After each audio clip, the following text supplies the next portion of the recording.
When Michael Jordan walked into Luigi's family diner on a rainy Tuesday night, he was just looking for a quiet place to drink coffee and think. What he witnessed at exactly 10:15 p.m. would shock him more than any championship game he ever played. A young man with a gun suddenly burst through the door demanding all the money. Every customer hit the floor in terror. But one waitress named Esperanza Martinez stayed completely calm and did something so incredible that it stopped the robbery instantly. Michael Jordan watched in amazement as this brave woman turned a dangerous situation into something beautiful. But here's the secret. Michael had been coming to this diner for months, hiding a painful problem that was eating him alive. This one night would give him the answer he desperately needed. What happened next shocked the entire world.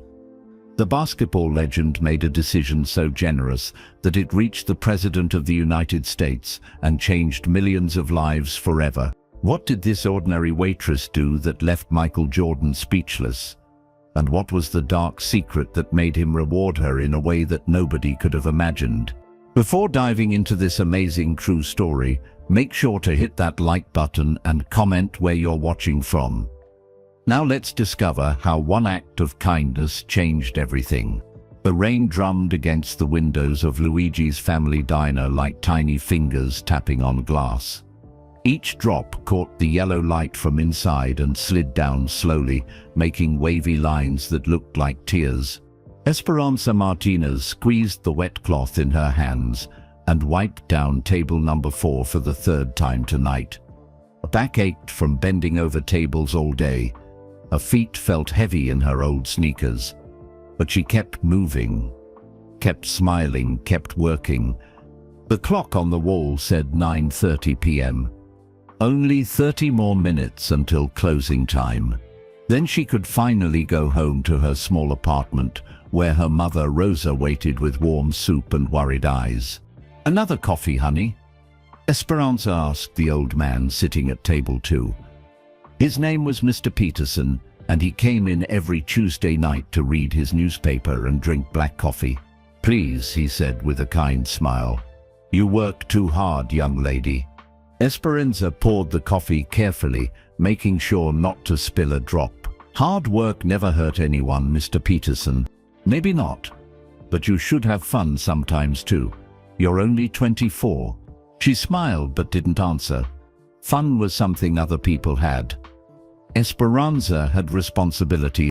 The diner felt warm and safe tonight. The red seats were old but comfortable. The black and white checkered floor was clean and shiny.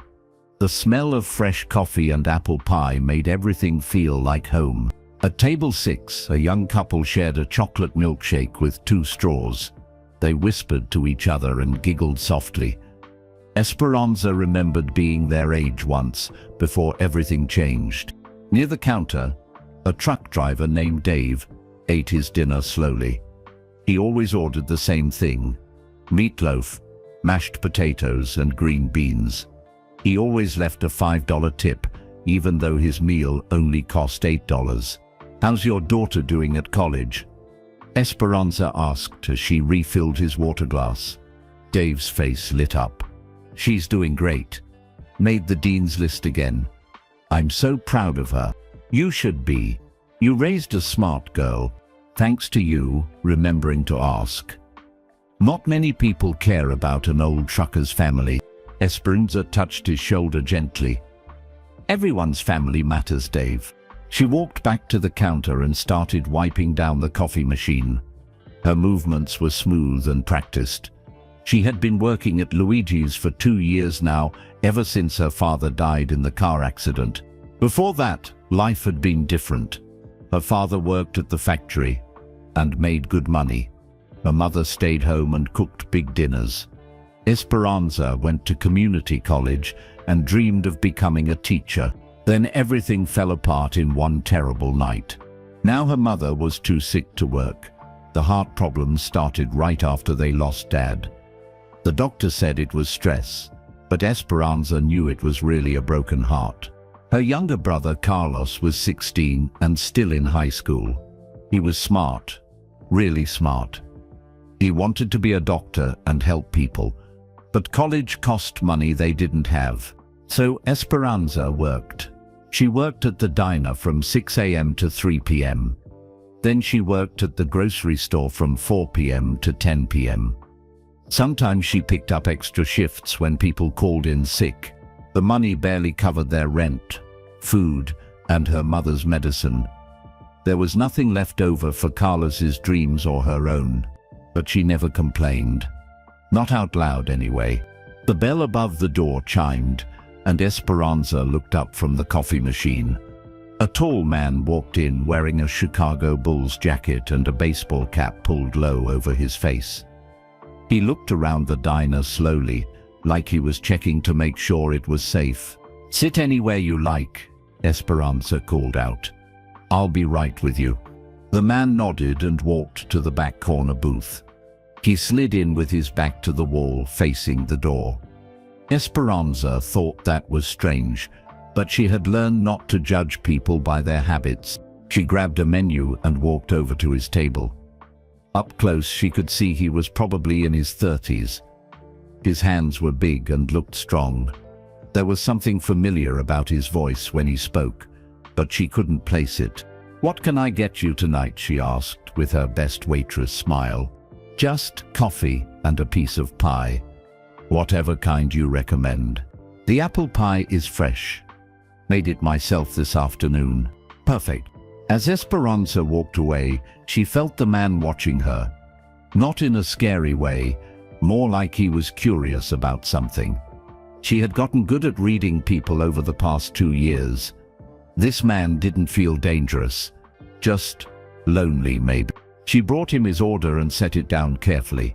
"Let me know if you need anything else."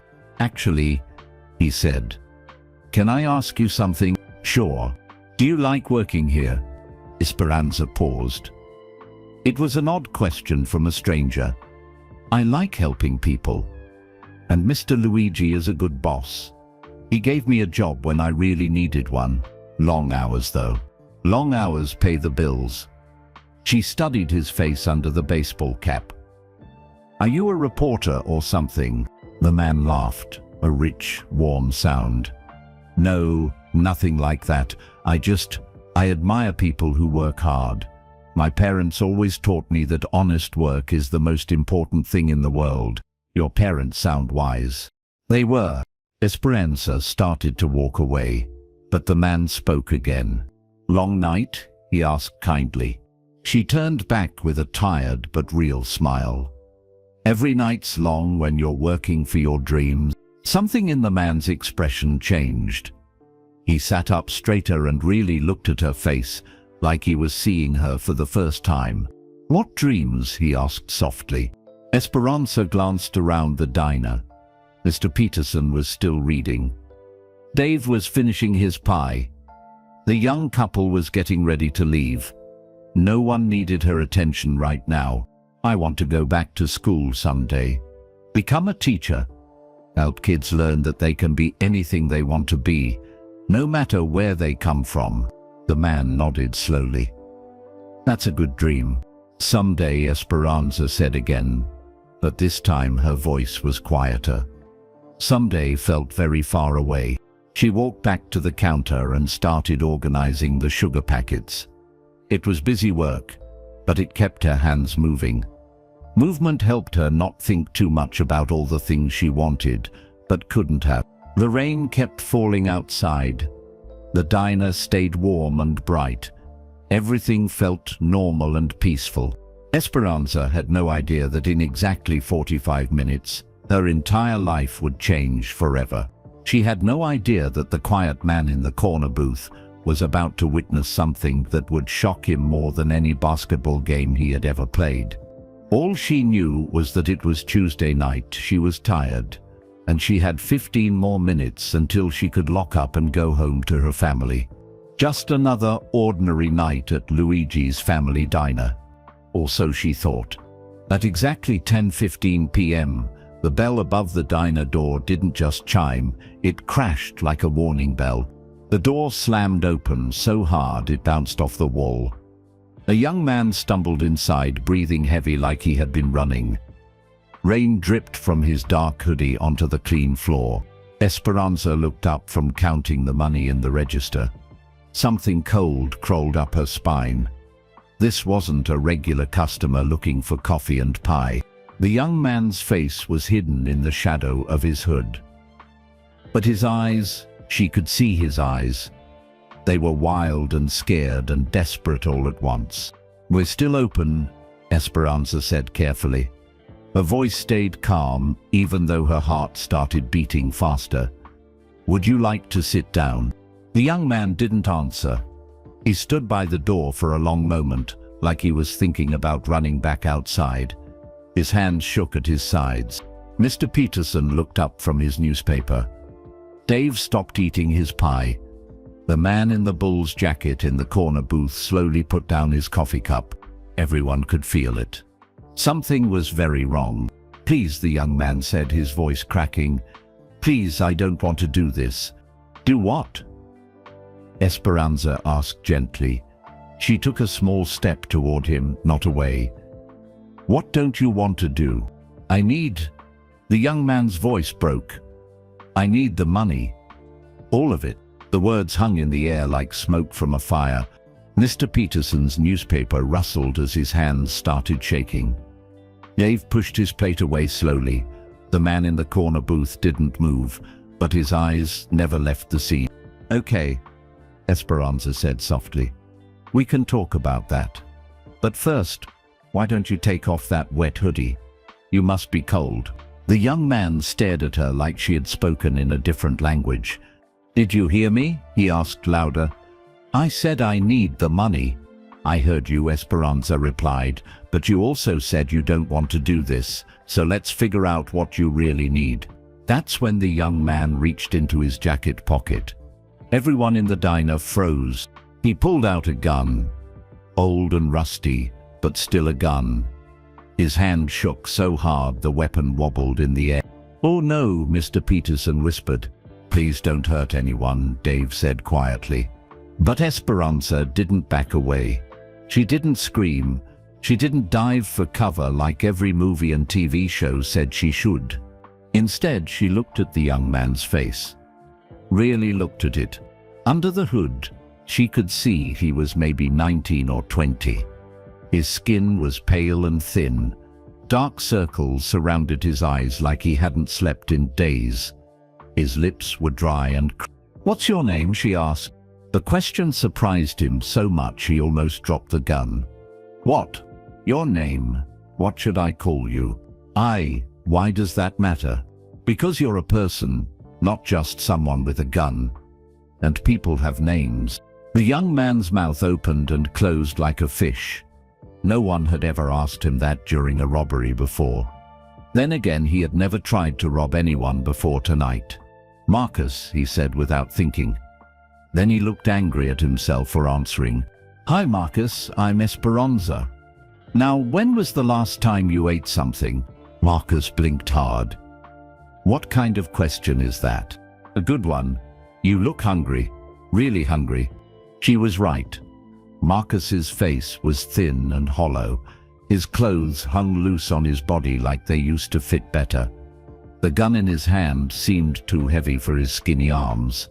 "I don't need your pity," Marcus snapped. But his voice cracked again. "I'm not offering pity," Esperanza said. "I'm offering food.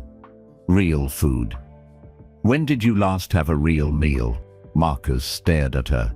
Everyone in the diner stared at her.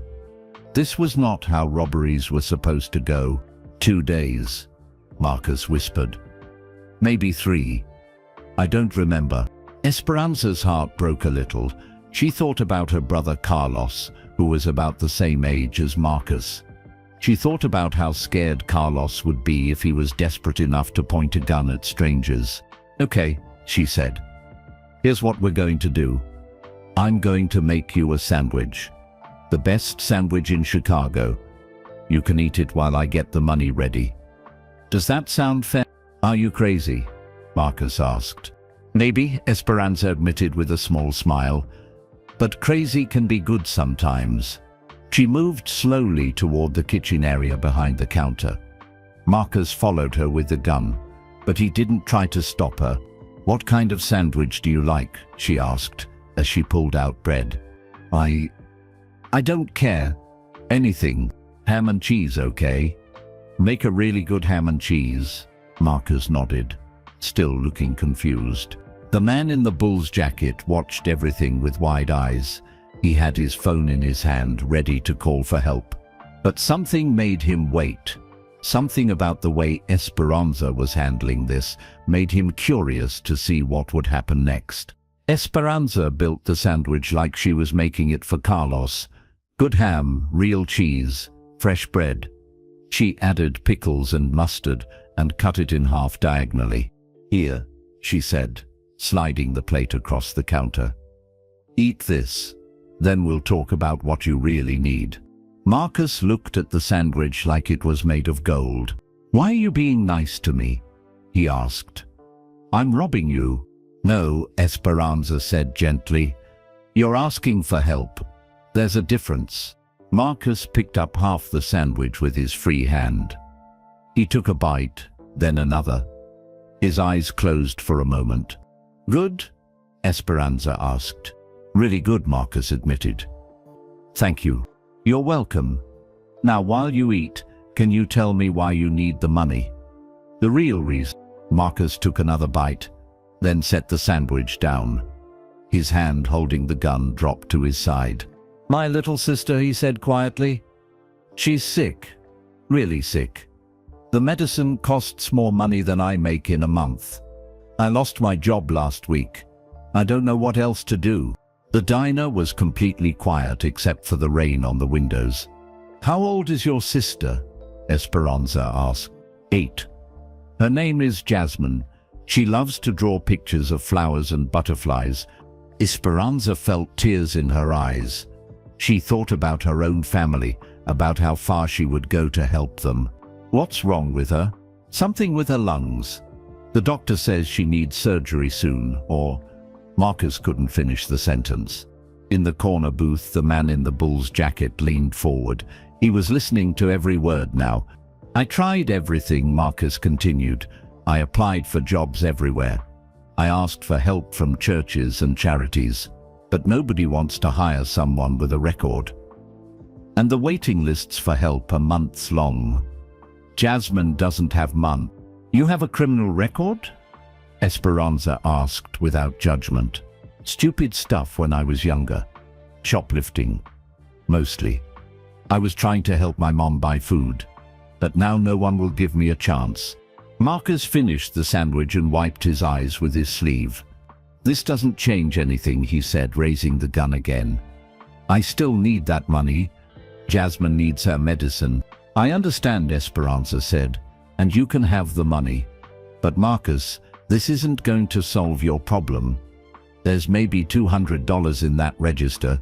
That's not enough for the medicine you're talking about." Marcus's face crumpled. "I know, but it's something. It's better than nothing." "What if I told you there might be a better way?" "What do you mean?" Esperanza reached under the counter. Marcus tensed, thinking she was going for a weapon or an alarm. Instead, she pulled out a piece of paper and a pen.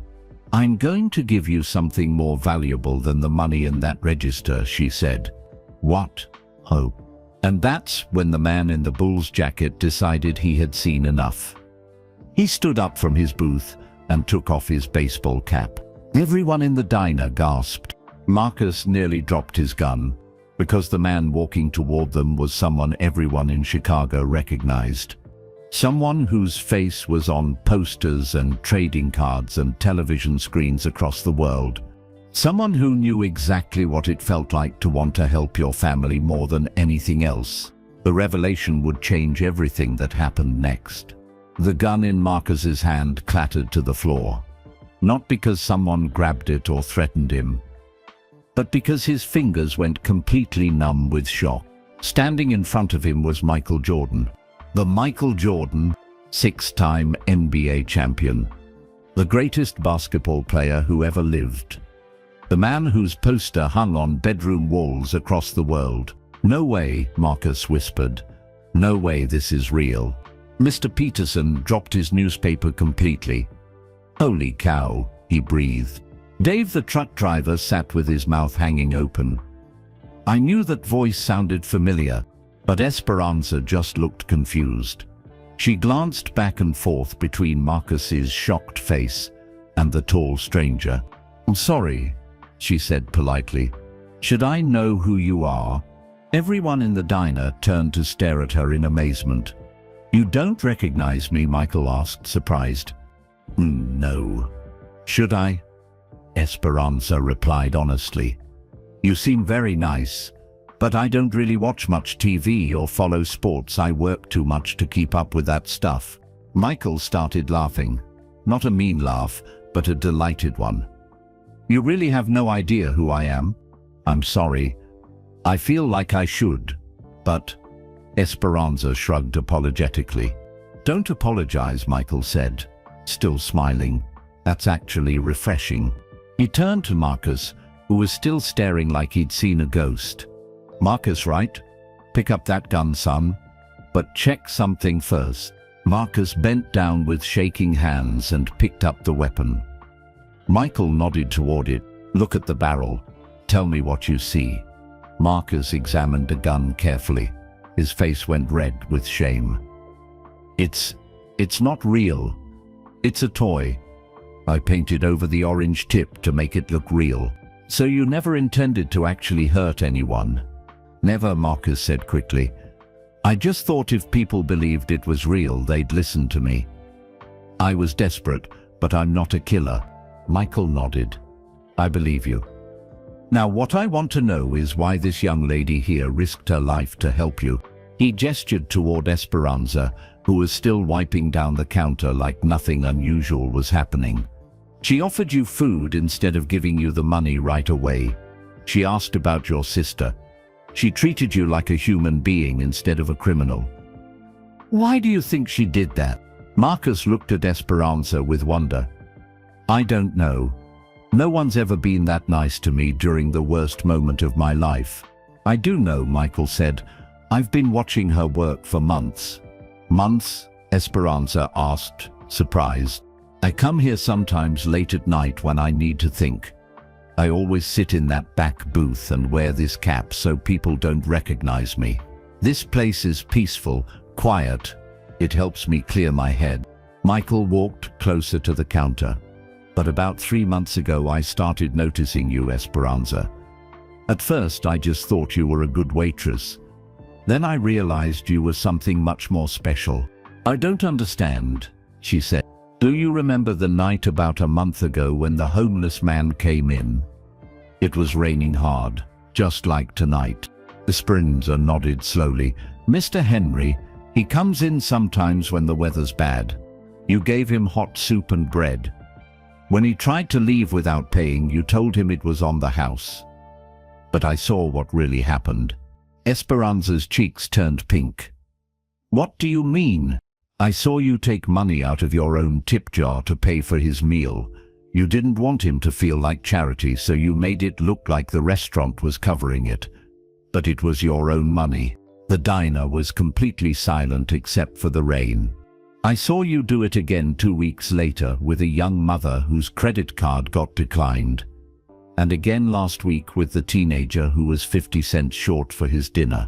Michael's voice became softer.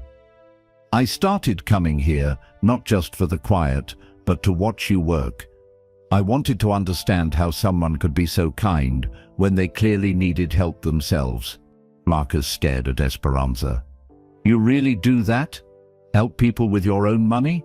"Sometimes," she admitted quietly, "when I can afford it. Everyone deserves to eat." "But you're struggling too," Marcus said. "I can tell. Your clothes are old, your shoes are worn out. You work constantly. Why would you give away money you need?" Esperanza thought for a moment. "Because I know what it feels like to be hungry. I know what it feels like to count every penny and still come up short. If I can help someone else avoid that feeling even for one night, then it's worth it." Michael smiled. "That's exactly what I thought you'd say." He reached into his jacket and pulled out his phone. "Marcus, what's the name of the hospital where your sister is staying?" Marcus told him, looking confused about why Michael was asking. Michael dialed a number and put the phone to his ear. "Dr. Robertson, it's Michael Jordan. I need a favor." Everyone listened as Michael explained Jasmine's situation to someone on the phone. He talked about her lung problems, the expensive medicine, the surgery she needed. After a few minutes, he hung up. "Marcus, Dr. Robertson is one of the best children's lung specialists in the country. He's going to see your sister tomorrow morning at 10 a.m., free of charge." Marcus's legs gave out. He sat down hard in the nearest chair. "What? Why? I don't understand." "Because of her," Michael pointed to Esperanza. "She showed me something tonight that I'd almost forgotten." "What?" Esperanza asked. "That real heroism isn't about winning championships or being famous. It's about choosing kindness when you could choose fear. It's about seeing the best in people when everyone else sees the worst." Michael looked around the diner at all the faces watching him. Tonight Esperanza had every reason to be terrified. Marcus came in here with what looked like a gun, demanding money. But instead of panicking, she saw a hungry young man who was desperate to help his family. "She saved me," Marcus said quietly. "I came in here planning to rob the place. But she treated me like I mattered, like I was worth saving." "That's the power of real kindness," Michael said. "It doesn't just help the person receiving it, it changes them. It reminds them who they really are underneath all the fear and desperation." Esperanza wiped her eyes with her apron. "I just did what felt right." "Exactly," Michael said. "You didn't think about rules or safety or what you were supposed to do. You saw someone in pain and you helped. That's not just kindness, Esperanza. That's courage." He sat down at the counter across from her. "Which is why I want to offer you something." "What?" Michael reached into his other jacket pocket and pulled out an envelope. 3 weeks ago, I decided to start a foundation. It's called the Everyday Heroes Foundation. It's designed to find people like you, people who make the world better just by being themselves. He slid the envelope across the counter to her. "What is this?" Esperanza asked, with shaking hands. "Open it." And Esperanza opened the envelope carefully. Inside was a letter and a check. She read the letter first, and her eyes grew wide. "I don't understand," she whispered. "The check is for $50,000, Michael explained to the others. "It's the first award from the Everyday Heroes Foundation. But that's not all." Esperanza looked at the check and nearly fainted. "This is impossible." "Nothing's impossible when you have people who believe in you," Michael said. "The foundation also provides college scholarships for family members. Your brother Carlos will have his medical school paid for, if that's what he wants to study." "Medical school?" Esperanza gasped. "And your mother's medical bills. Consider them handled." Tears started streaming down Esperanza's face. "I can't accept this. It's too much." "You're not accepting charity," Michael said firmly. "You're accepting recognition for being exactly the kind of person the world needs more of." Marcus stood up slowly. "Mr. Jordan, what about the money I tried to steal? What happens to me now?" Michael looked at him seriously. "That depends on you, Marcus. What do you want to happen?" "I want to take care of my sister. I want to find a real job and make an honest living. I want to be someone Jasmine can be proud of." "Then that's what we'll make happen," Michael said. "The foundation doesn't just help one person at a time.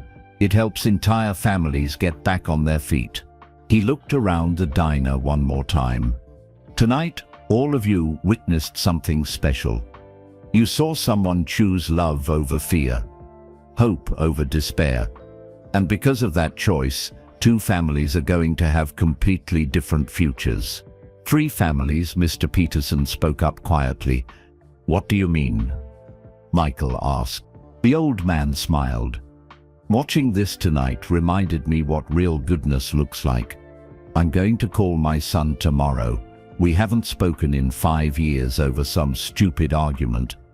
But seeing how you all treated each other tonight, life's too short to waste on being angry." Dave nodded. "I'm going to start carrying gift cards to restaurants in my truck. For people I meet on the road who look like they could use a good meal." Michael grinned. "See? That's how kindness works. It spreads like ripples in a pond. One good act creates another, then another, then another." But Esperanza was still staring at the check, shaking her head. "I still don't understand why you're doing this for me. What made you decide to create this foundation?" Michael's expression became serious. "Because 3 months ago, I was going through the darkest time of my life. I had everything people think they want: money, fame, success. But I felt empty inside. I had lost my sense of purpose." He paused, looking down at his hands. "Then I started watching you work. Night after night I saw you treat every person who walked through that door like they mattered. You reminded me that success isn't about what you achieve for yourself. It's about what you give to others. You created a whole foundation because of me?" Esperanza asked in amazement. "Because of you and for people like you. There are everyday heroes everywhere, working quietly, helping others, never asking for recognition. They deserve to be celebrated." Michael's phone buzzed with a text message. He looked at it and smiled. "Speaking of which, that was Dr. Robertson. He's already reviewed Jasmine's medical files remotely. The surgery she needs is less complicated than her previous doctors thought. She can be completely cured." Marcus started crying tears of joy. "My sister is going to be okay. Better than okay. She's going to be healthy and strong. And you're going to be there to watch her grow up." Esperanza reached across the counter and took Marcus's hand. "See? There's always hope. You just have to be brave enough to ask for help the right way." "Thank you," Marcus whispered. "Thank you for seeing something good in me when I couldn't see it myself." "That's what family does," she replied. "And after tonight, we're all family." Michael stood up and looked at his watch. "It's almost midnight. But I have a feeling this night is just getting started." He was right, because at that exact moment, his phone started ringing with a call that would change everything once again. Michael looked at his phone screen and frowned. The number wasn't one he recognized. "I should take this," he said apologetically. "Give me just a minute." He answered the call. "Hello?" Everyone in the diner watched as Michael's expression changed from curious to surprised to amazed. "Wait, slow down," he said into the phone. "How did you get this number, and how do you already know about tonight?" He listened for a moment, then looked around the diner with wide eyes. "You're kidding me. Already? It's only been an hour since..." "Okay. Yes, I understand. No, that's incredible. Yes, we'll definitely consider it." Michael hung up and stared at his phone like it had grown legs. "What was that about?" Esperanza asked. "That was Jennifer Walsh from Channel 7 News. Somehow, she already heard about what happened here tonight." Marcus looked worried. "Am I in trouble? Are they going to arrest me?" "No," Michael said quickly. "Actually, it's the opposite. She wants to do a story about tonight, about how kindness can change lives." "How did she find out so fast?" Dave asked. Michael pointed to his phone. "Apparently someone saw me come in here and posted about it on social media. Then other people started sharing stories about the diner and about Esperanza helping customers. The story is already spreading online."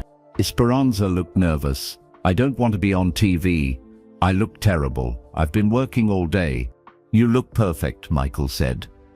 "You look like exactly what you are, someone who works hard and cares about others." Mr. Peterson spoke up. "Young lady, this could be good for business, and it might help other people learn about kindness." "But what would I say?" Esperanza asked. "I just did what anyone would do." "That's exactly the point," Michael replied. Most people wouldn't do what you did tonight. Most people would have been too scared or too focused on following rules. You chose to see Marcus as a person instead of a threat.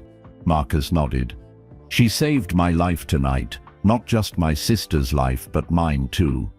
I was going down a dark path and she pulled me back. Michael's phone buzzed with a text message. He read it and smiled. This keeps getting better. That was my assistant. She says the phone hasn't stopped ringing since word got out about the foundation. People want to nominate their own everyday heroes. Already? Esperanza asked. 27 nominations in the past hour. Teachers who stay late to help struggling students. Bus drivers who learn every kid's name. Store clerks who help elderly customers reach high shelves. People want to celebrate the everyday heroes in their own communities. Dave grinned. That's amazing. There are good people everywhere if you just look for them. Michael nodded.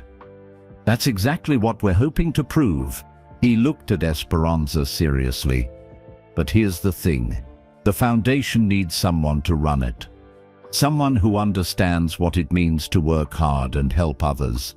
Someone who can spot everyday heroes because they are one themselves. What are you saying? Esperanza asked quietly.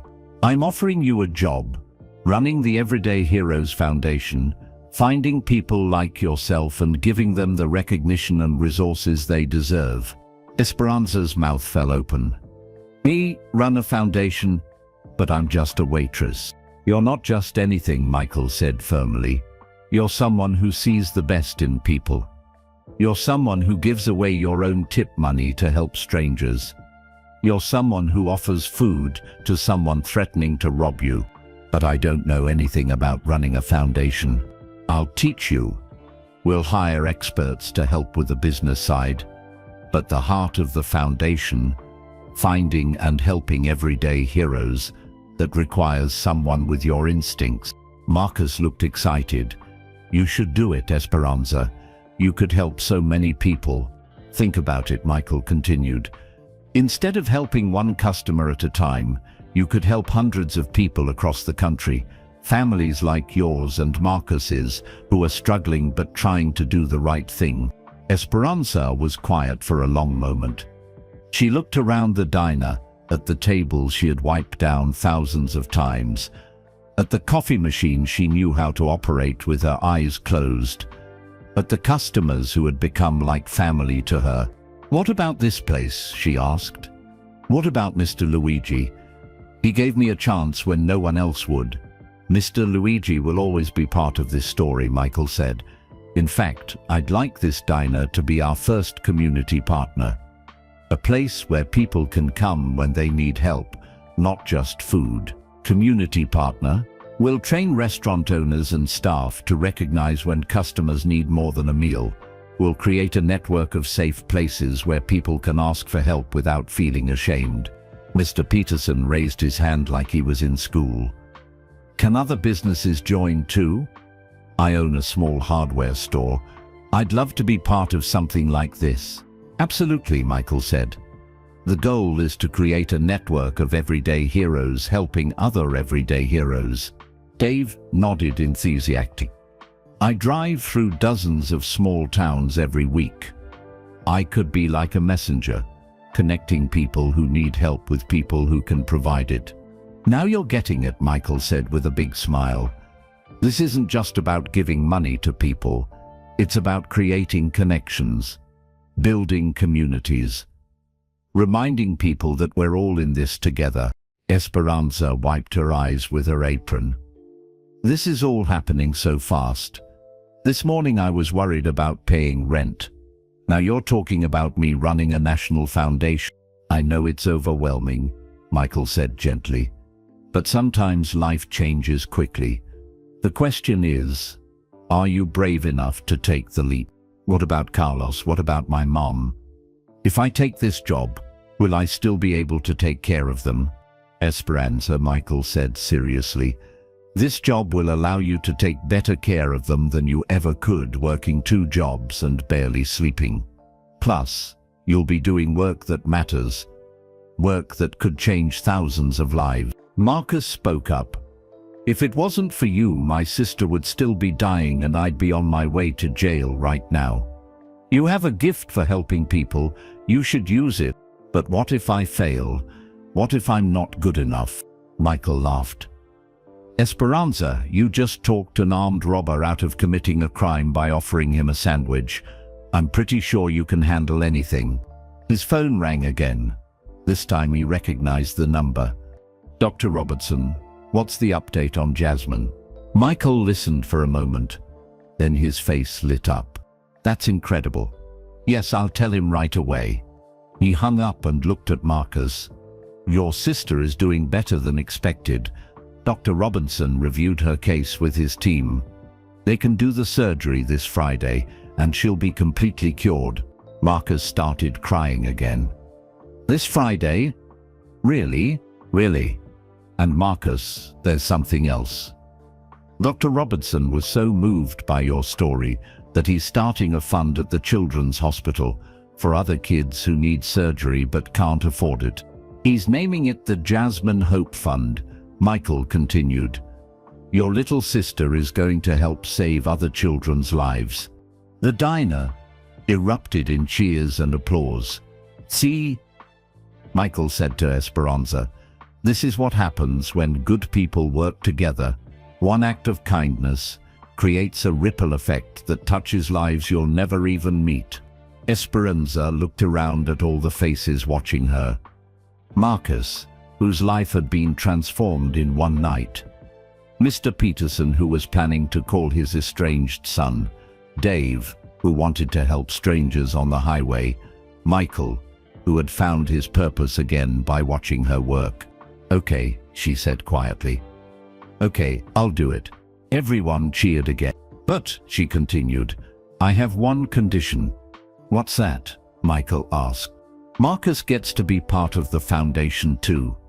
If we're really going to help people turn their lives around, we need someone who's been where they are. Marcus's eyes went wide. You want me to work for the foundation? But I don't have any skills. I don't even have a high school diploma. You have the most important skill of all, Esperanza said. You know what it feels like to be desperate. And you know what it feels like to be saved by kindness. That's something you can't learn in school. Michael nodded approvingly. Community outreach coordinator. Someone who can talk to people who are struggling and help them find resources. I love it. But first, Esperanza said to Marcus, you finish high school. The foundation will pay for it. Then you can start working with us. You really want me? Marcus asked in amazement. We're going to be a family, Esperanza said, and family helps family. Michael's phone buzzed with another text. He read it and shook his head in wonder. What now? Esperanza asked. That was the mayor's office. They want to give you the key to the city. Everyone laughed. This is crazy, Esperanza said. 6 hours ago, I was just a waitress trying to make ends meet. You were never just a waitress, Michael said. You were always a hero. Tonight, the rest of us finally got to see it. As they talked and laughed together, none of them noticed the news van pulling up outside the diner. None of them saw the reporter and cameraman getting their equipment ready. In 5 minutes, the story of what happened at Luigi's family diner would be broadcast across Chicago. By morning, it would be national news. By the end of the week, it would change how people all across the country thought about kindness, courage, and what it really means to be a hero. But that was still to come. Right now, in this moment, they were just a group of people who had found each other on a rainy Tuesday night and discovered that sometimes the most ordinary evenings can become the most extraordinary stories. The front door chimed again, but this time it wasn't a customer. A young woman in a bright red coat rushed in, followed by a man carrying a large camera. Rain dripped from their equipment as they looked around the diner with excitement. Mr. Jordan, the woman called out, I'm Jennifer Walsh from Channel 7 News. Thank you so much for agreeing to this interview. Michael stood up and shook her hand. Jennifer, thank you for coming out so late. Jennifer looked around the diner with amazement. I have to say, when my producer told me about this story, I thought it was too good to be true. A basketball legend, an attempted robbery, and an act of kindness that's already going viral online. Going viral? Esperanza asked nervously. Oh yes, Jennifer said, pulling out her phone. The hashtag and Diner Hero is trending on social media. Someone filmed Mr. Jordan walking into this diner earlier tonight and posted it. Then people started sharing their own stories about you, Esperanza. She showed them her phone screen. Look at this. The waitress at Luigi's remembered my grandmother's birthday and brought her a free slice of cake. And this one, she helped me practice my English when I first moved to America. And this, she called an ambulance when my dad had a heart attack here last year. Esperanza stared at the phone. People are really writing about me online? Hundreds of people, Jennifer said. The story is spreading faster than we've ever seen. That's why we had to get here tonight. The cameraman set up his equipment while Jennifer explained what would happen. We'll do a short interview with everyone here. Mr. Jordan, we'd love to hear about the foundation. And Esperanza, people want to know about the woman who showed such incredible courage tonight. I really don't think I should be on TV, Esperanza said, looking down at her uniform. I've been working all day. I must look terrible. Marcus spoke up. You look like a hero to me. You look like someone who cares more about others than herself, Mr. Peterson added. Which is exactly why people need to hear your story, Michael said gently. Jennifer positioned everyone around the diner's main table. The camera lights made everything look bright and warm. We're going live in 30 seconds, the cameraman announced. Esperanza's hands shook. I don't know what to say. Just tell the truth, Michael advised. Tell them what you told Marcus tonight. Good evening, Chicago, Jennifer began, looking into the camera. I'm Jennifer Walsh, reporting live from Luigi's Family Diner, where an extraordinary story of courage and kindness unfolded just hours ago. She turned to Michael. Mr. Jordan, you witnessed something remarkable here tonight. Can you tell us what happened? Michael looked comfortable on camera. He had done thousands of interviews during his basketball career. I've been coming to this diner for months, Jennifer. It's a quiet place where I can think. But tonight, I saw something that reminded me why helping others is the most important thing we can do. Tell us about the attempted robbery. A young man came in desperate to get money for his sick sister's medical bills. He had what looked like a gun. Anyone else would have been terrified. Michael gestured toward Esperanza, but this remarkable woman saw past the weapon to the person underneath. She offered him food. She listened to his story. She treated him with kindness when she had every reason to be afraid. Jennifer turned to Marcus, who looked nervous but determined. Marcus, you came here tonight planning to rob this diner. What changed your mind? Marcus took a deep breath. Esperanza saw something in me that I didn't see in myself. When I walked through that door, I felt like a criminal, like someone who had no other choice. But she treated me like I mattered, like I was worth saving. And now my little sister is going to get the surgery she needs.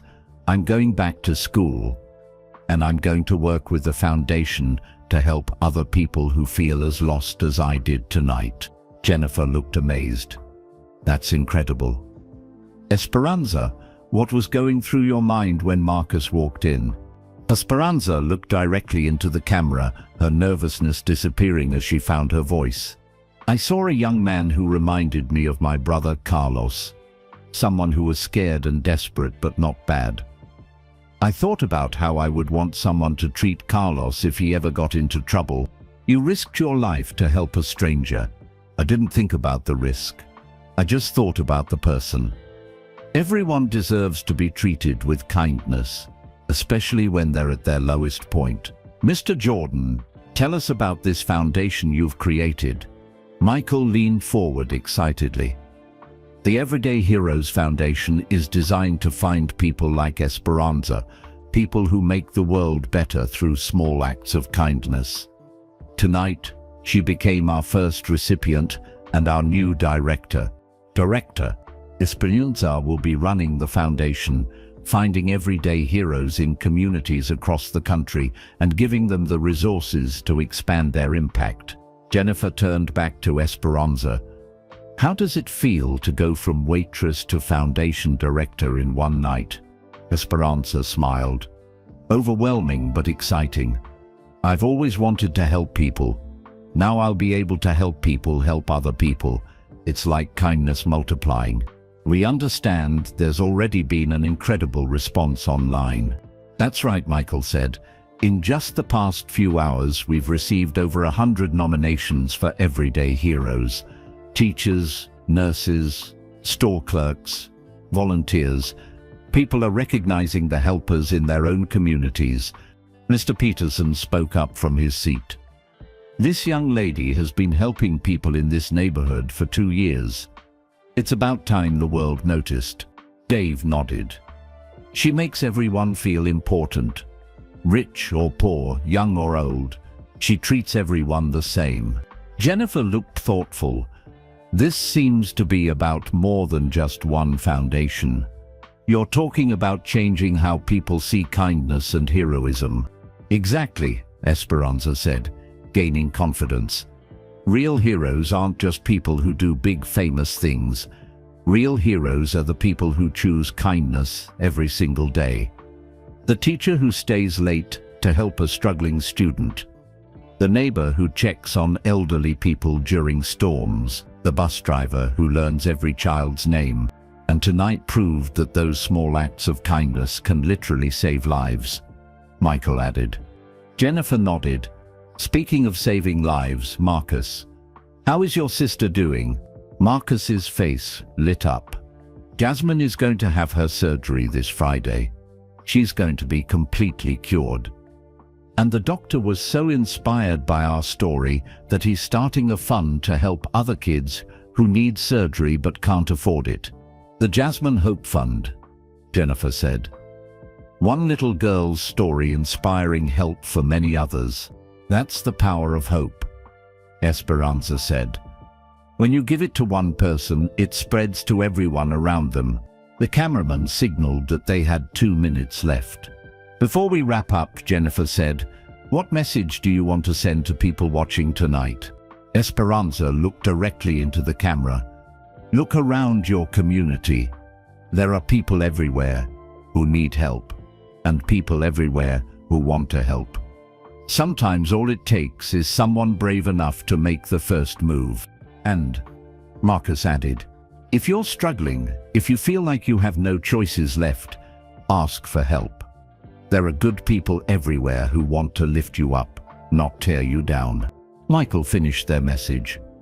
Everyone has the power to be an everyday hero. You don't need money or fame or special skills. You just need to care about other people and be willing to act on that caring. Thank you all for sharing this incredible story, Jennifer said to the camera. This is Jennifer Walsh reporting live from Luigi's Family Diner, where we've witnessed proof that kindness really can change the world. Back to you in the studio. The camera light went off and everyone relaxed. That was perfect, Jennifer said enthusiastically. This story is going to inspire so many people. As the news crew packed up their equipment, Michael's phone started buzzing constantly with calls and texts. What's happening now? Esperanza asked.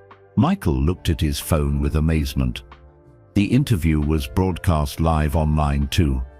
It's already been shared thousands of times.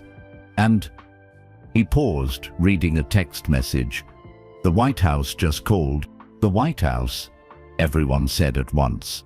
The president wants to invite us to Washington to talk about making the Everyday Heroes Foundation a national program. Esperanza sat down hard in the nearest chair. The President of the United States wants to meet me. He wants to meet the woman who showed America what real courage looks like, Michael said with a smile. Marcus shook his head in wonder. 12 hours ago I was planning to rob this place. Now we might be going to the White House. That's what happens when people choose love over fear, Esperanza said quietly. Everything changes. As they talked excitedly about the incredible opportunities ahead, none of them noticed the hundreds of cars starting to drive toward Luigi's family diner. None of them saw the other news vans arriving from different stations.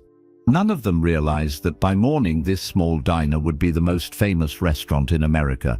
The story that started with one waitress's kindness was about to become something much bigger than any of them could have imagined. By 2 a.m., Luigi's family diner looked like the center of the universe. 15 news vans lined the street outside. Reporters from across the country held microphones and spoke into cameras. People drove from hours away just to see the place where kindness had changed everything. Inside the diner, Esperanza, Michael, Marcus, Mr. Peterson, and Dave sat around a table covered with coffee cups and half-eaten pieces of pie. They looked out the windows at all the activity with amazement. "I can't believe all this is happening," Esperanza said for the 100th time. "Believe it," Michael replied, "and get ready because this is just the beginning." His phone had been ringing non-stop for 2 hours. Calls from news shows, magazines, other celebrities, government officials, and regular people who wanted to share their own stories of everyday heroes. "Michael," Esperanza said quietly, "can I ask you something personal?" "Of course." "Earlier tonight, you said you were going through a dark time before you started coming here. What did you mean?" Michael set down his coffee cup and looked out at the rain still falling on the windows. For a moment he seemed far away. "Can I tell you all something I've never told anyone publicly?" Everyone at the table nodded. 3 months ago, I retired from basketball for what I thought was the final time. I was 32 years old.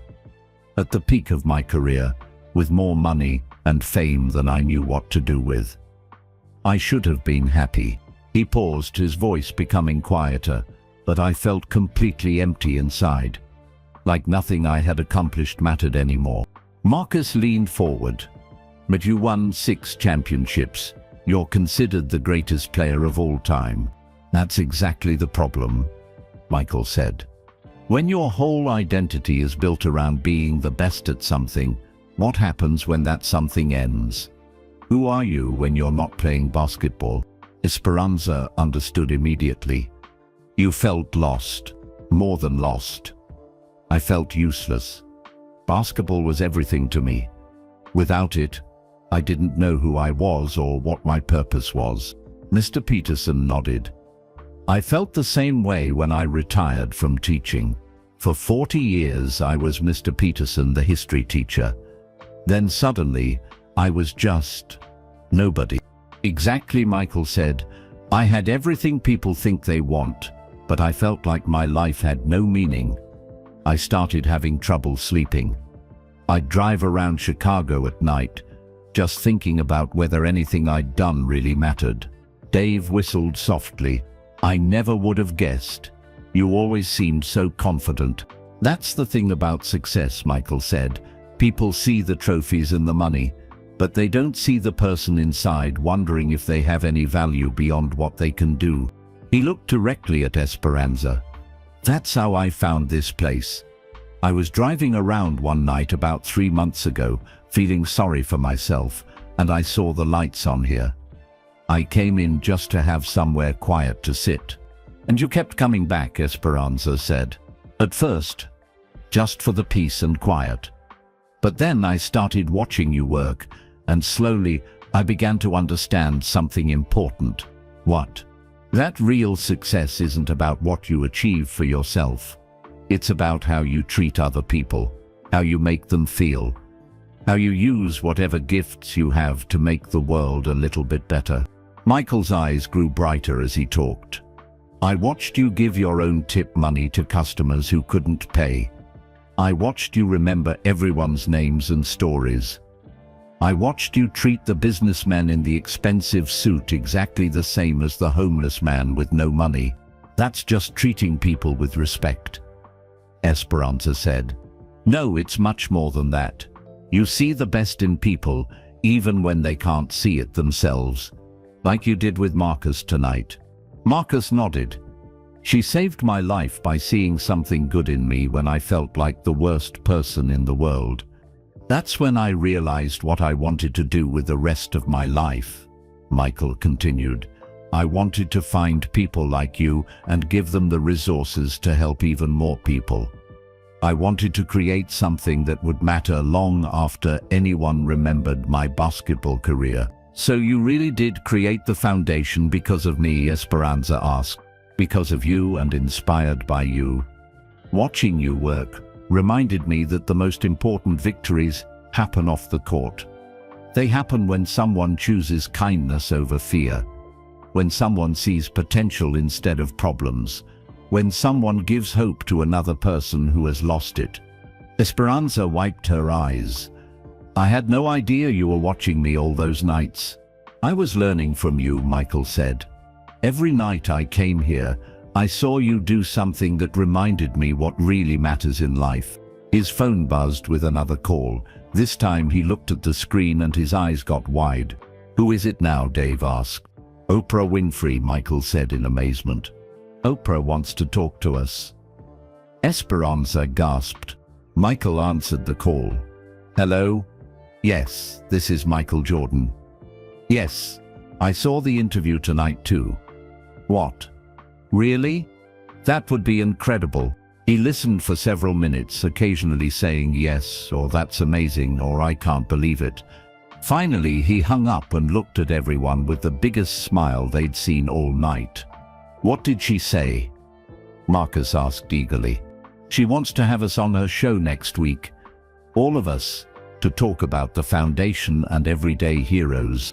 The Oprah show? Mr. Peterson asked. I watch that every day. But that's not the best part, Michael continued. She's been getting calls all night from people who want to donate to the foundation. Not just money, resources, time, expertise. A group of doctors wants to volunteer their services. Teachers want to create curriculum about kindness in schools. Business owners want to join the community partner network. Esperanza shook her head in wonder. All of this started because I made a sandwich for someone who was hungry. No, Michael said seriously. All of this started because you chose love over fear. Because you saw a person in pain and decided to help instead of hide. And now look what's happening, Marcus added, gesturing toward the window where crowds of people still gathered despite the late hour and rain. People are remembering what it means to care about each other. Dave pointed to a group of people outside sharing umbrellas with strangers. Look at that. Perfect strangers, helping each other stay dry. Mr. Peterson smiled. That's what hope does. It spreads from person to person like light in the darkness. Michael's phone rang again. This time it was a number he recognized. It's my mother, he said, answering quickly. Hi, Mom? Yes. I saw the news too. Yes, I'm fine. What? You're proud of me? He listened for a moment, tears forming in his eyes. She says this is the first time she's been proud of me for something other than basketball, he told the table.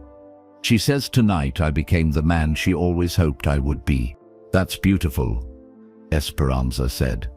My parents always taught me that success without service is meaningless, but I lost sight of that for a while.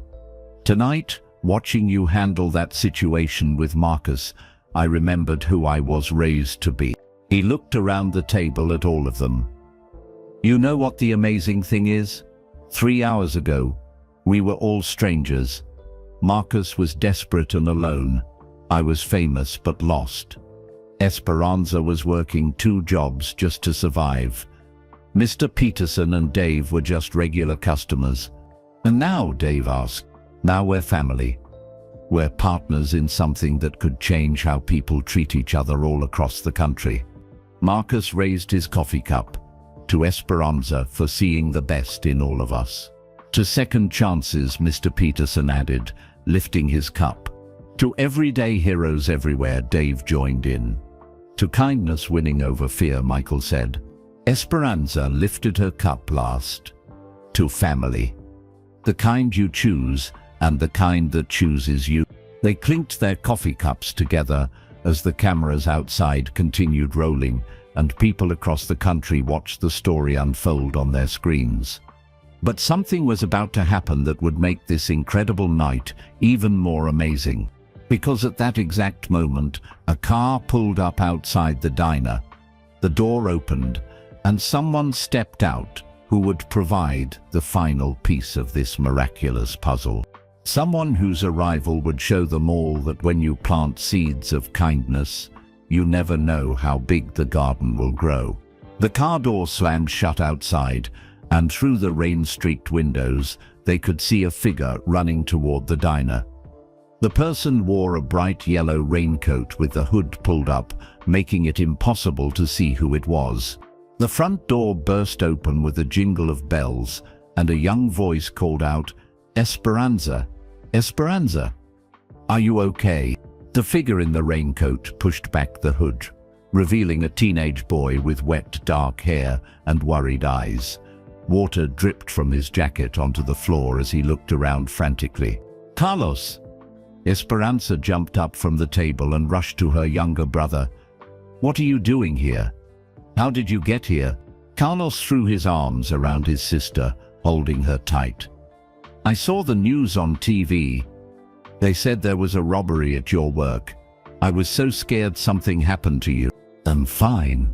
I'm fine," Esperanza said, smoothing down his wet hair.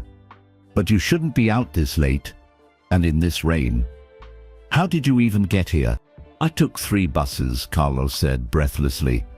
"Mom's heart medicine made her sleepy, so she didn't wake up when I left. I had to make sure you were safe." Esperanza's eyes filled with tears. "You rode 3 buses in the middle of the night just to check on me?" "Of course I did. You're my sister.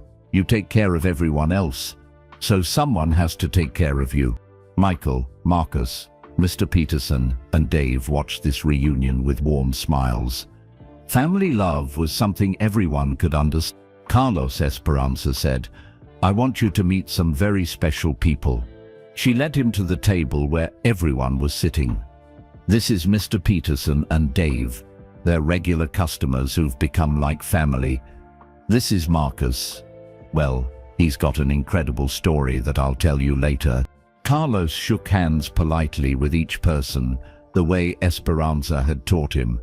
"And this," Esperanza said, gesturing to Michael, "is Mr. Michael Jordan." Carlos's mouth fell open. His eyes went wide. For a moment, he couldn't speak at all.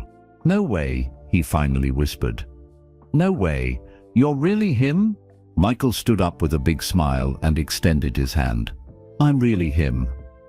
"And you must be the brother Esperanza talks about all the time." "She talks about me?" Carlos asked, still staring in amazement. "She's very proud of you. She told me you want to be a doctor."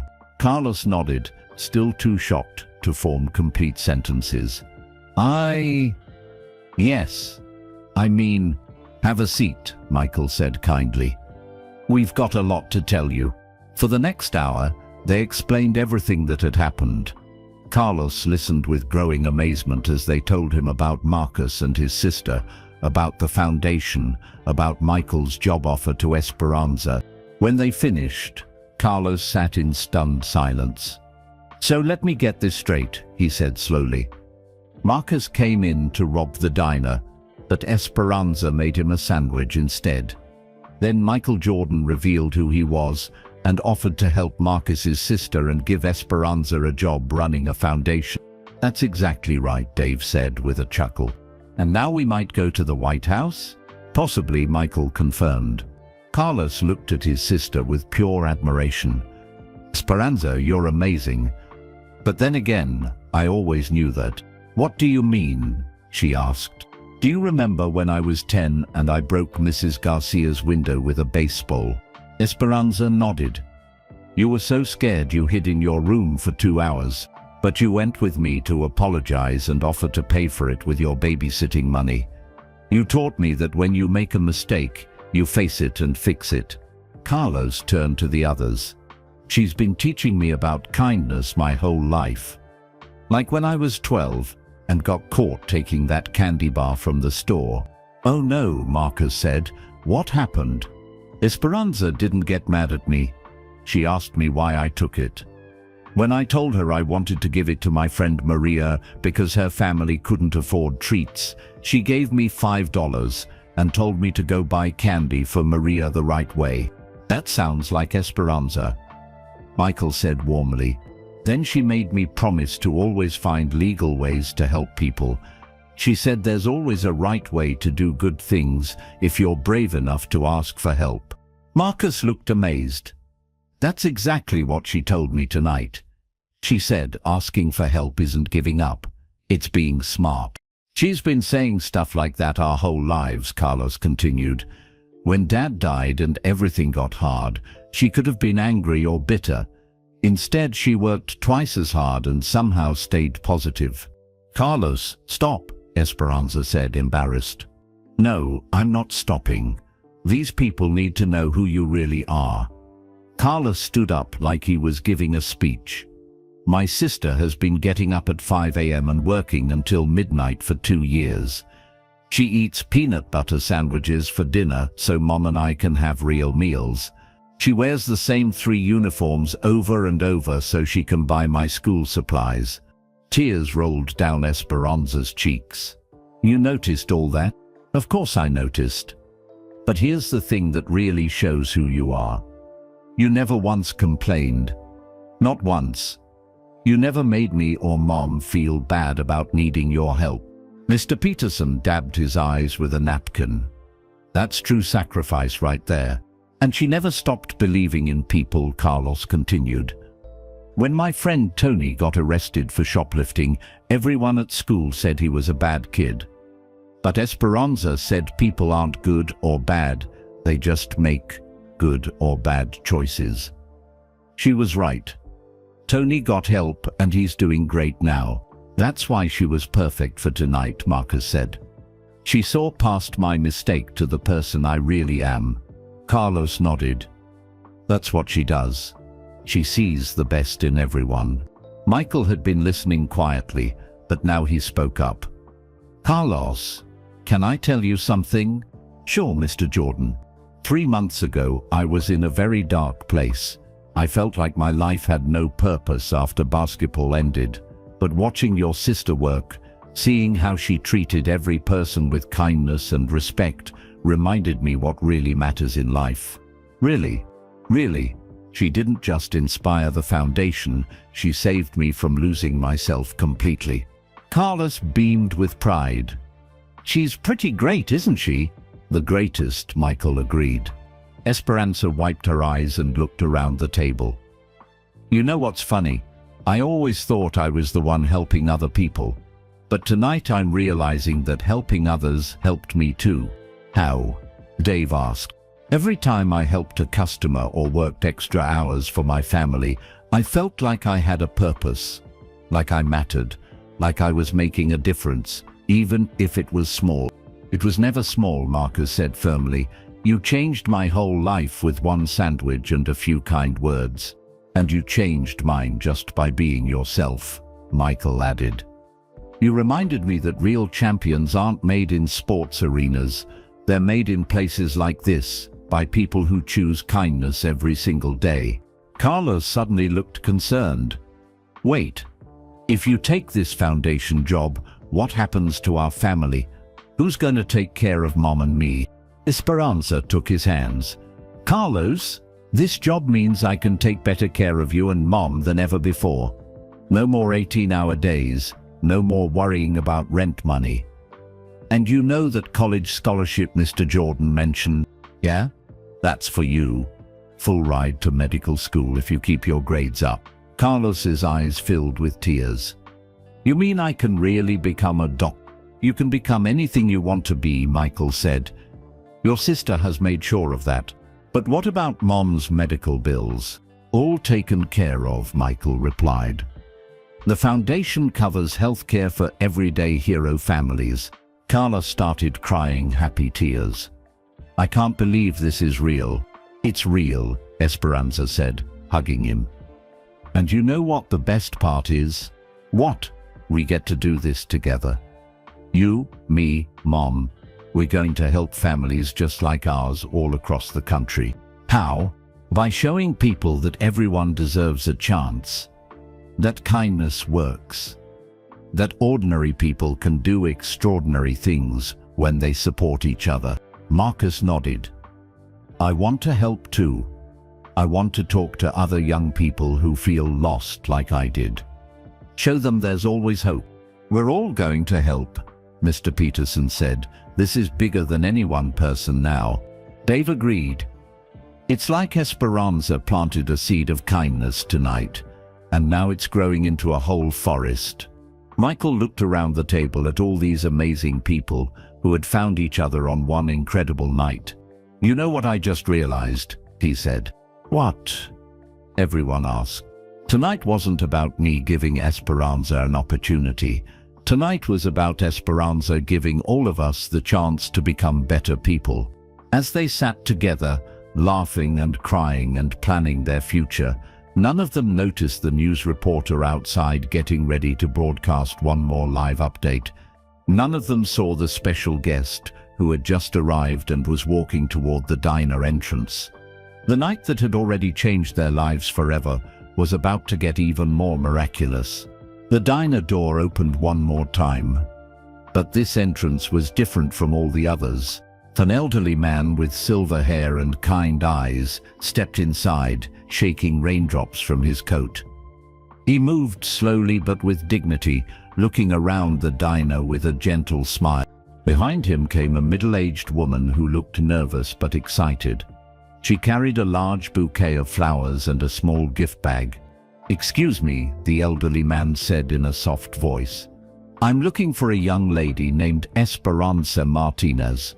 Esperanza looked up from the table where she sat with her newfound family. That's me. Can I help you? The man's face lit up with joy. My dear, you already have helped me. More than you'll ever know. He walked slowly toward their table, and everyone could see tears in his eyes. I'm Dr. James Morrison, and this is my daughter, Patricia. The name didn't mean anything to Esperanza, but something about the man's voice seemed familiar. Dr. Morrison, Patricia said, stepping forward, has been trying to find you for 6 months. Find me? Why? Esperanza asked, confused. Dr. Morrison sat down heavily in an empty chair, as if the walk across the diner had tired him out. Because you saved my life, he said simply. Everyone at the table stared at him in shock. I don't understand, Esperanza said. I've never met you before. Oh, but you have, my dear. 6 months ago, on a cold February night, I came into this diner. Esperanza tried to remember, but she served hundreds of customers every month. I was having the worst night of my life, Dr. Morrison continued. I had just been diagnosed with a serious illness. The doctors told me I might not have much time left. I felt scared and alone and completely hopeless. His voice became quieter. I came here that night, planning to say goodbye to the world. Carlos gasped. Michael leaned forward.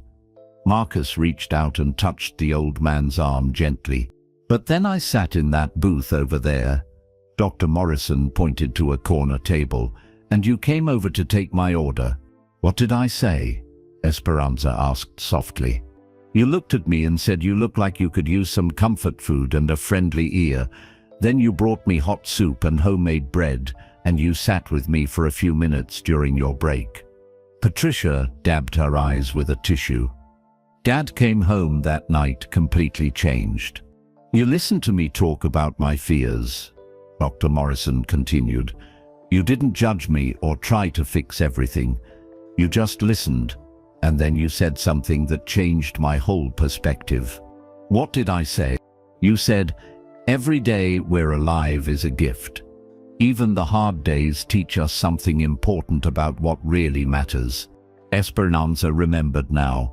She remembered the sad old man who seemed to carry the weight of the world on his shoulders. "You told me about your father's death," Dr. Morrison continued. "How losing him taught your family to treasure every moment together. You said that grief was love with nowhere to go, but that love could still do good things in the world." "I remember," Esperanza whispered. "You were so sad. I was ready to give up entirely. But talking to you reminded me that my life still had value, that I still had things to give to the world." Patricia smiled through her tears. The next morning, Dad called his doctor and asked about treatment options. He started fighting the illness instead of surrendering to it. "And?" Michael asked. "And the treatment worked," Dr. Morrison said with a huge smile. "I'm in complete remission. The doctors say I'm going to be fine." Everyone at the table cheered and clapped. "But that's not the best part," Dr. Morrison continued. "That night in this diner inspired me to start a support group for other people facing serious illnesses. We meet every week to share stories, offer hope, and remind each other that we're not alone." "How many people are in the group?" Dave asked. 43, Patricia answered proudly. "And Dad has personally counseled over 200 people in the past 6 months. All because of what you taught me about finding purpose in pain," Dr. Morrison said to Esperanza. "You showed me that even in our darkest moments we can still be a light for someone else." Esperanza was crying now. "I had no idea. You seemed better when you left that night, but I never knew. That's what makes you so special," Dr. Morrison said. "You help people without expecting anything in return. You probably don't even remember most of the lives you've touched." "When we saw the news tonight," Patricia added, "we knew we had to come and thank you properly." She handed Esperanza the flowers and gift bag. "These are from all the members of Dad's support group. Everyone wanted to contribute something." Esperanza opened the bag and found dozens of handwritten thank you notes. "Thank you for saving Dr. Morrison so he could save me," she read from one card. "Your kindness to one person helped hundreds of others," said another. "You are proof that angels exist," read a third. Marcus wiped his eyes. "This is incredible. Esperanza, do you realize what this means?" "What?" "You've been an everyday hero for years, not just tonight. You've been changing lives and didn't even know it." Michael nodded in amazement. "Dr. Morrison, how many other people do you think Esperanza has helped without knowing it? Based on what I've seen tonight on the news? Probably hundreds, maybe thousands." Mr. Peterson spoke up. "I've been coming here for 15 years. I've watched this young lady help person after person, night after night. She remembers birthdays, asks about sick family members, celebrates people's good news. She helped my nephew get his first job," Dave added. "She knew someone who was hiring and put in a good word for him. She tutored kids in math during her breaks," Carlos said. "High school students would come in and she'd help them with homework while she worked." Dr. Morrison smiled. "See, you've been building a community of kindness for years. Tonight's story isn't unusual for you. It's just the first time the whole world got to see what you do every day. And now," Patricia said, "thanks to Mr. Jordan's foundation, you'll be able to help even more people." Michael looked thoughtful. "Dr. Morrison, would you be interested in joining our advisory board? We could use someone with your experience helping people through difficult times." "I would be honored," Dr. Morrison replied. "And your support group could be one of our first community partners," Esperanza suggested. "We could help you expand to other cities." "That would be wonderful." Carlos looked around the table in amazement. "So now we have a foundation director, a community outreach coordinator, community partners, an advisory board member, and everyday heroes who want to help other everyday heroes. Don't forget the medical network Dr. Robertson is organizing," Marcus added. "And all the teachers and business owners who called tonight," Michael said. "And Oprah wanting to feature us on her show," Dave remembered. The White House invitation, Mr. Peterson added. Esperanza shook her head in wonder. 12 hours ago, I was worried about whether we could afford Mom's medicine this month. Now we're talking about helping people all across the country. That's the miracle of kindness. Dr. Morrison said wisely, when you plant seeds of love, you never know how big the garden will grow. Michael's phone buzzed with yet another call. This time, when he looked at the screen, his face showed complete shock. Who is it now? Carlos asked. It's the Nobel Peace Prize Committee, Michael said in a whisper. Everyone stared at him. The Nobel Peace Prize Committee, Esperanza repeated. Why would they be calling us? Michael answered the phone with shaking hands. Hello? Yes, this is Michael Jordan. What? Really? Yes, I understand. Yes, we would be honored. He hung up and looked around the table with amazement. They want to nominate the Everyday Heroes Foundation for next year's Nobel Peace Prize, he announced. The diner erupted in cheers and applause from everyone inside, and from the crowd of people still gathered outside who had heard the news through the windows. Nobel Peace Prize? Marcus asked in disbelief. For us? For proving that ordinary people doing small acts of kindness can change the world, Michael explained. They said tonight's story has already inspired similar movements in 12 different countries. 12 countries? Esperanza gasped. People everywhere are starting their own everyday hero programs. Coffee shops in London, restaurants in Tokyo, bookstores in Paris, all because they saw what happened here tonight. Dr. Morrison clapped his hands slowly. My dear Esperanza, do you understand what you've accomplished? I made a sandwich for someone who was hungry, she said, still overwhelmed. You proved that love is stronger than fear, that kindness is more powerful than hatred, that one person really can change the world. As they sat together in the warm glow of the diner lights, surrounded by new friends who had become family, Esperanza finally understood the true power of the choice she had made. She hadn't just helped Marcus that night. She had reminded the entire world what it means to be human. And this was only the beginning. As the first rays of dawn began to peek through the diner windows, the impossible happened. The crowd outside, instead of going home, had grown even larger. Families with young children, elderly couples holding hands, teenagers and college students, construction workers heading to early shifts. People from every walk of life stood together in the gentle morning rain, not wanting to leave. Look outside, Carlos said in amazement, pointing to the windows. Everyone turned to see what had captured his attention. The sight took their breath away. The crowd wasn't just standing around anymore, they were organized.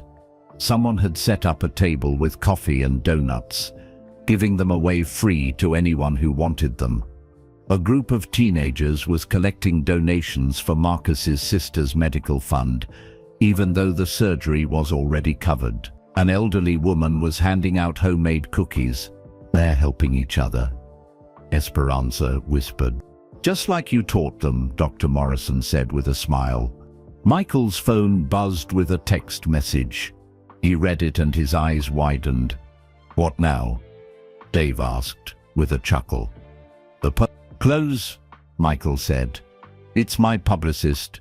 She says every major news network in the world wants to interview us. CNN, BBC, NBC, Fox News.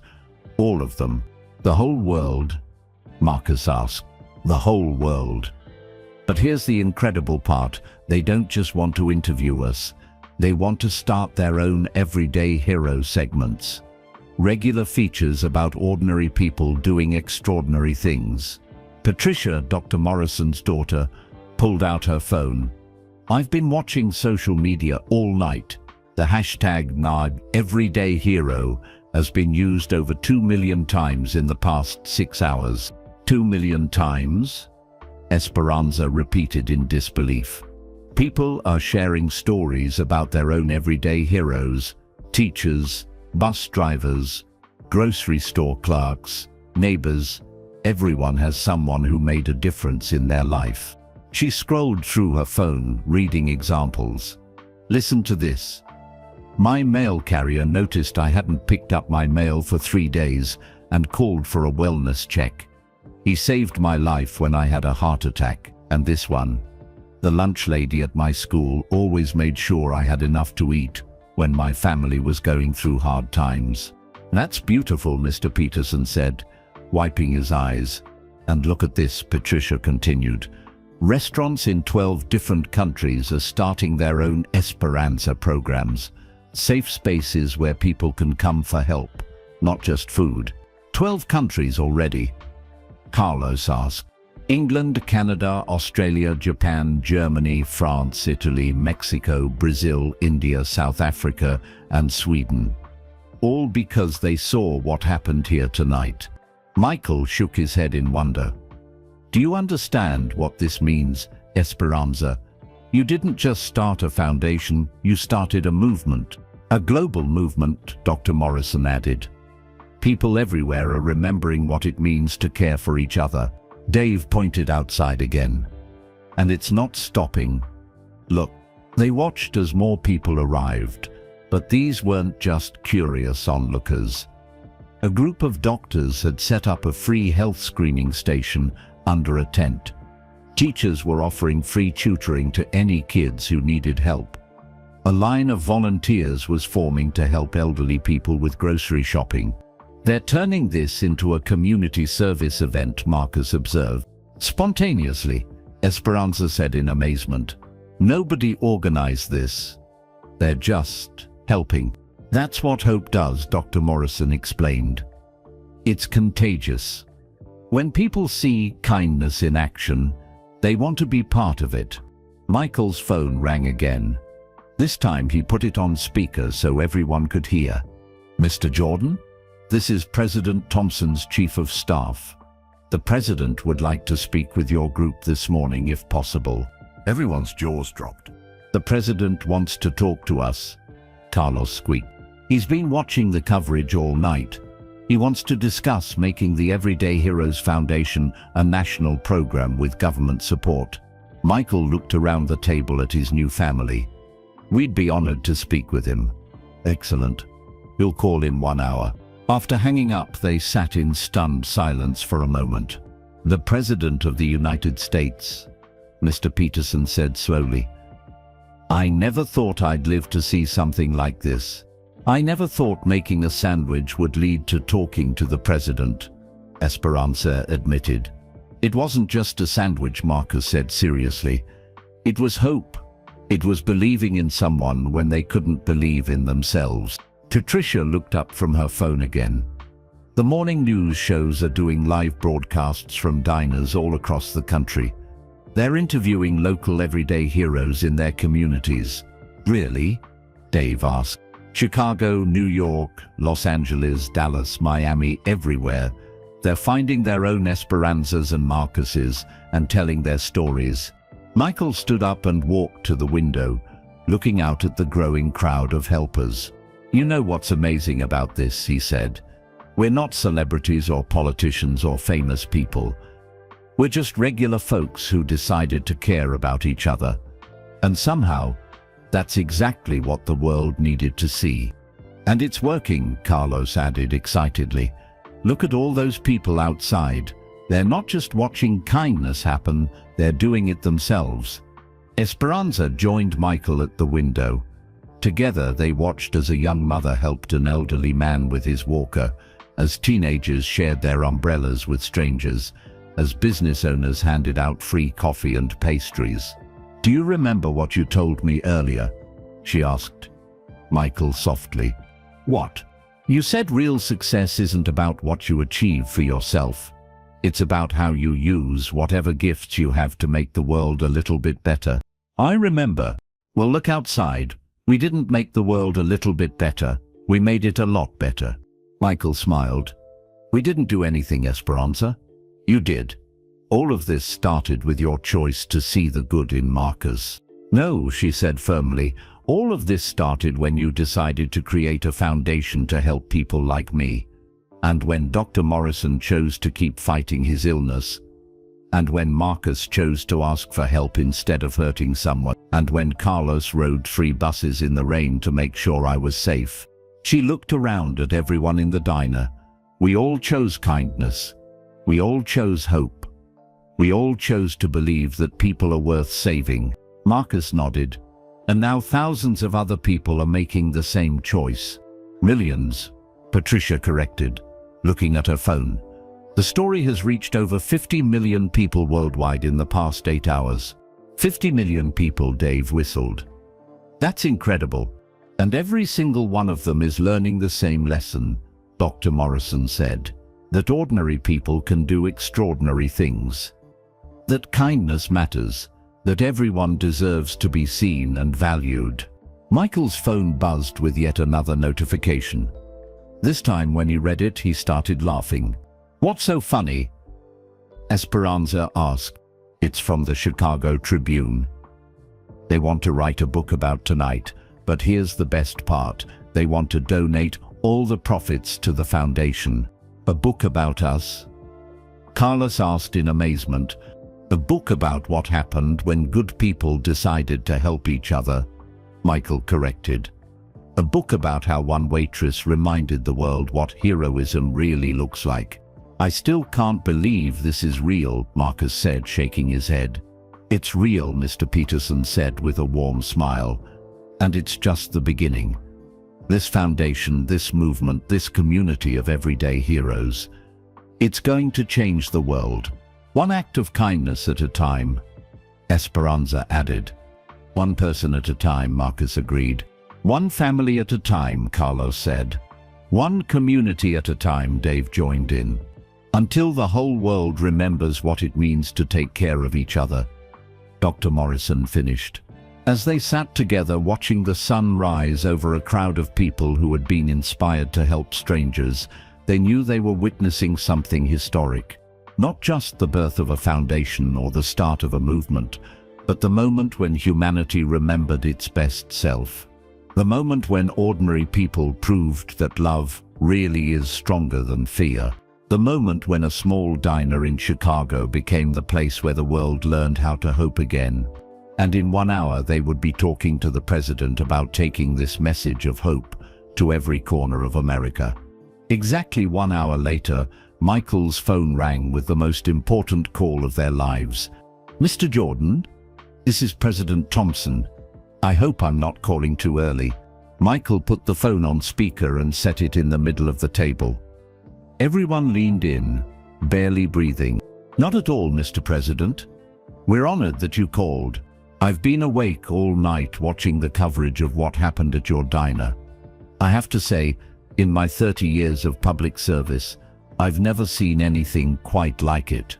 Esperanza's hands shook as she listened to the leader of the free world talking about her diner.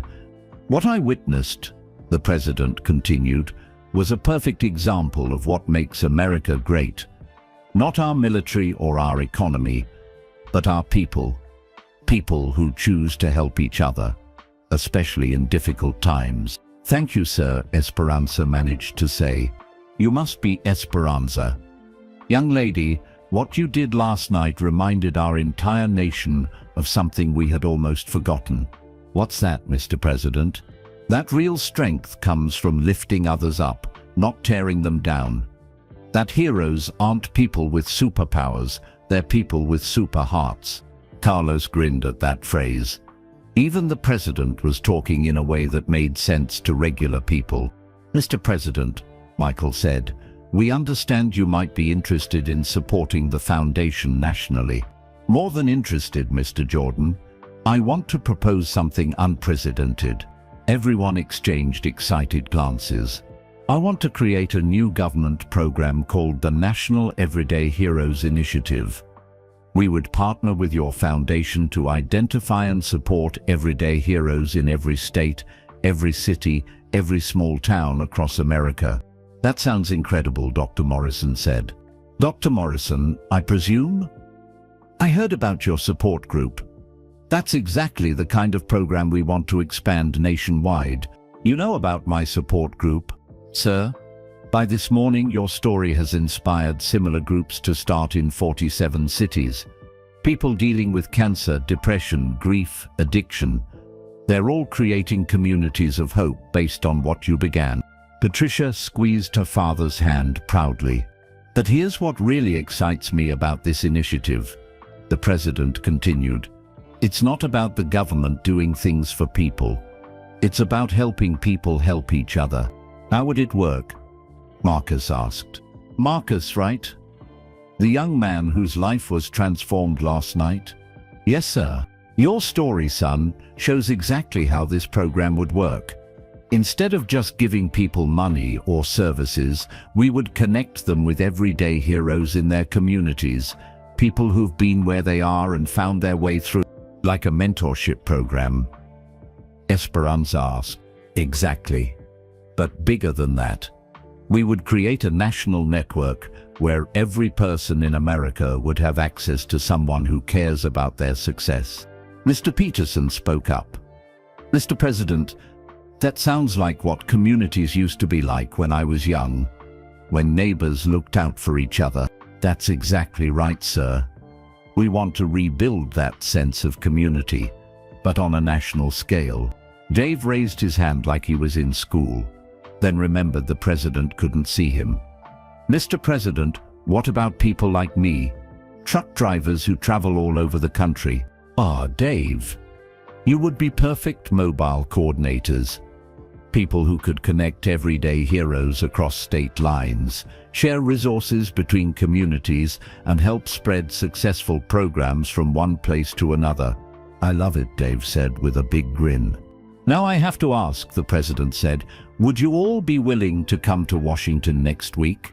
I'd like to announce this initiative from the White House, with all of you there. Everyone looked at each other in amazement. Did the president just invite us to the White House? Carlos whispered. He did. Esperanza whispered back. We would be honored, Mr. President, Michael said. Excellent, but I have one more surprise for you. What's that, sir? Esperanza asked. I just got off a call with the United Nations Secretary General. They want to make the Everyday Heroes Foundation an official UN program for international community building. The table erupted in gasps and excited chatter. The United Nations? Marcus asked in disbelief. They're calling it the Global Kindness Initiative. The idea is to support everyday heroes in every country, creating a worldwide network of people committed to helping others.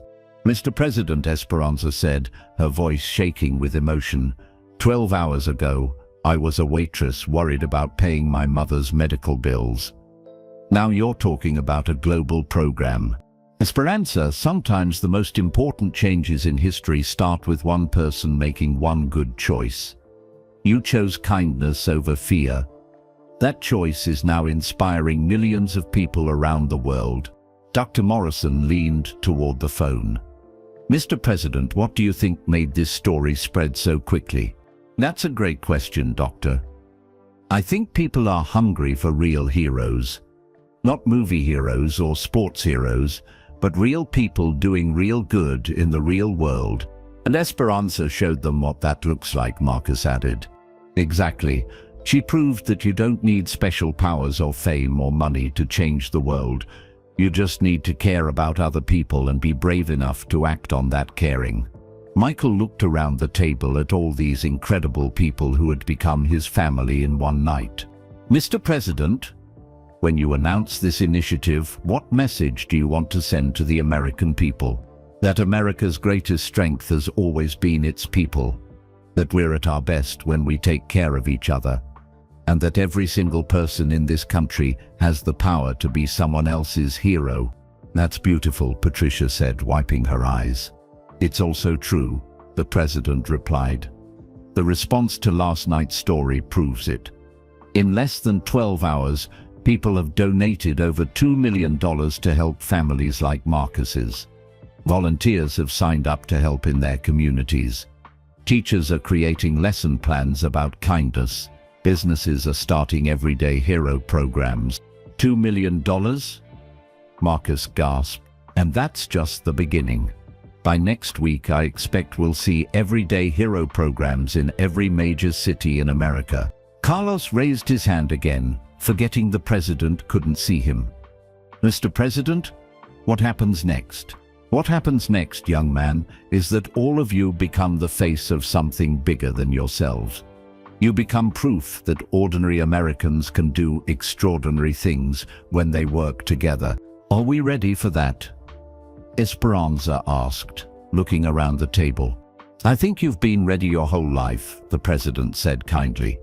"You just needed the right moment to show the world who you really are." Michael smiled.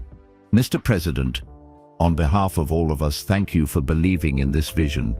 Thank you for giving America hope again. I'll see you all at the White House next week." After the president hung up, they sat in stunned silence for a moment. "Did that really just happen?" Dave asked. "It happened," Mr. Peterson confirmed. "We're going to the White House," Carlos said in amazement. "We're going to change the world," Marcus corrected. "We already have changed the world," Dr. Morrison said with a smile. "Now we're just going to keep doing it." Esperanza stood up and walked to the window one more time. The crowd outside had grown to over 1,000 people, all helping each other in different ways. "You know what the most amazing part of all this is?" she said. "What?" everyone asked. "Last night I thought I was just helping one person. But it turns out that when you help one person, you help everyone they touch. And everyone those people touch. Like ripples in a pond," Michael said. "Exactly. And now those ripples have reached around the world." She turned back to her friends, her family, her team. "So what do we do now?" Marcus grinned. "Now we go help more people. Now we show the world that love always wins," Carlos added. "Now we prove that every single person matters," Dave said. "Now we build the community we all wish we had growing up," Dr. Morrison concluded. "Now we get to work," Michael said, standing up. "Because this is just day one of the rest of our lives."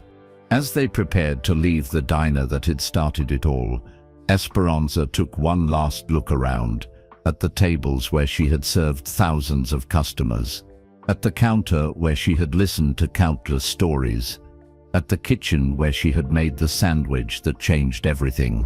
"Thank you," she whispered to the empty room. Then she turned off the lights, locked the door, and stepped outside to join the 1,000 people who were waiting to help change the world. The greatest victory wasn't winning a championship or getting rich or becoming famous. The greatest victory was proving that kindness could still win. That hope could still spread. That ordinary people could still do extraordinary things. And that sometimes the most important moments in history happen in the most ordinary places, like a small diner on a rainy Tuesday night, where a waitress named Esperanza chose love over fear and reminded the world what it means to be human. And that's how one waitress named Esperanza proved that kindness really can change the world. From a small diner in Chicago to the White House, her simple act of compassion created a ripple effect that touched millions of lives. This incredible true story shows us that we all have the power to be everyday heroes.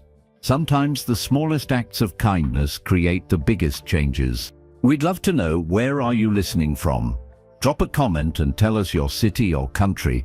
And if this story inspired you, please hit that like button and subscribe to our channel to help us spread more stories of kindness and hope around the world.